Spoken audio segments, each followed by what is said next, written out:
Let's find out. Have you ever heard a story that sounds too weird to be true? Maybe you saw a spooky picture online or a video that made you jump. The internet is full of tall tales, and one of the creepiest is the story of the zombie snail. It sounds like something straight out of a horror movie. A slow-moving creature, its mind taken over, moving with a purpose that is not its own.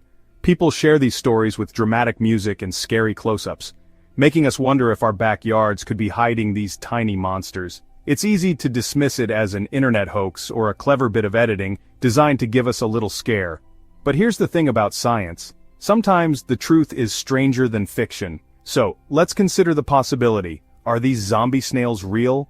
Do they actually exist out in the wild, not just on our screens? When someone says the words zombie snail, a very specific and spooky image probably pops into your head. You might picture a regular garden snail but with something terribly wrong. Maybe its eyes are glowing with an eerie, unnatural light, or perhaps its shell is cracked and broken. The myth suggests these snails move in a jerky, unnatural way, not with the slow, deliberate glide of a normal snail, but with a twitching, determined march. It's as if they are being driven by an unseen force. Their own will completely gone. This is the stuff of nightmares, a tiny horror story playing out in the garden. The internet has played a huge role in building this myth. You can find countless videos and GIFs showing snails with brightly colored, pulsating eye stalks. People add spooky music and dramatic captions like mind-controlled zombie attack. These posts get shared thousands of times, and with each share the legend grows stronger. The story often implies danger, part of a larger creepy phenomenon we don't fully understand. It's the fear of the unknown that makes the idea so powerful and scary. Part of what makes the myth effective is that it takes something familiar and harmless, a garden snail, and twists it into something monstrous. Now let's switch from myth to science. The truth behind the zombie snail is even more incredible than fiction. The phenomenon is very real, but it's not caused by a mysterious virus or supernatural possession. The real culprit is a tiny parasitic flatworm. Its scientific name is Leucochloridium paradoxum. That's a mouthful. So let's call it the green-banded broodsac. A master of manipulation, its entire life depends on taking over a snail's body and mind. Primary host, the amber snail, Succinea. Snails just minding their business, inching along, eating plants, doing regular snail things. They don't know they're a crucial pawn. The snail becomes an unwitting host when it eats bird droppings with parasite eggs. Think about that for a second. The creepy process starts with a snail eating its lunch. The parasite's journey begins. The snail's normal life ends. Inside the digestive system, eggs hatch into miracidia. These tiny larvae transform and multiply. They grow into long branching tubes called sporocysts. The tubes spread through the snail's body like roots. One sporocyst, the broodsac, is the star. A long, swollen sac filled with hundreds of developing larvae.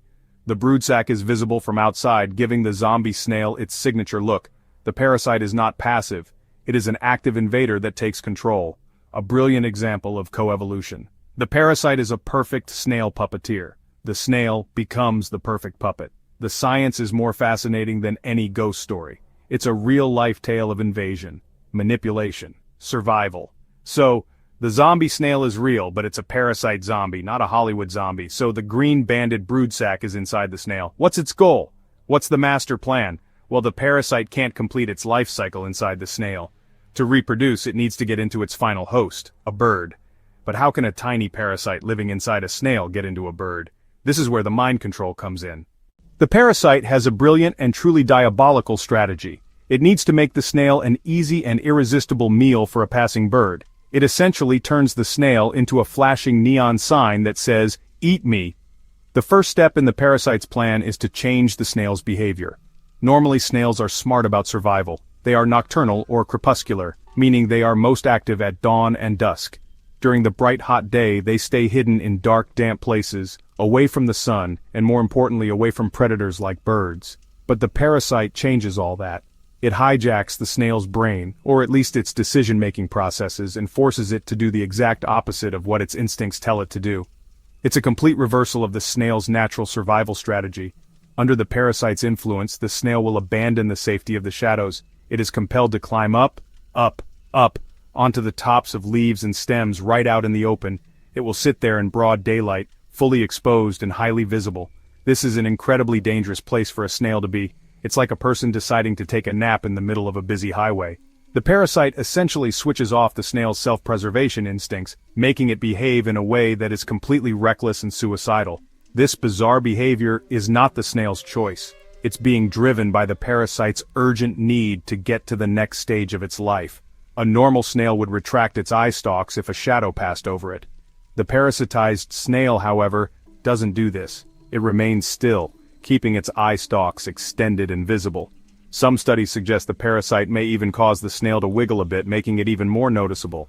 The parasite has effectively turned the snail into a helpless stationary target, perfectly positioned for a bird to spot it and swoop in for a snack. It's a chillingly effective strategy.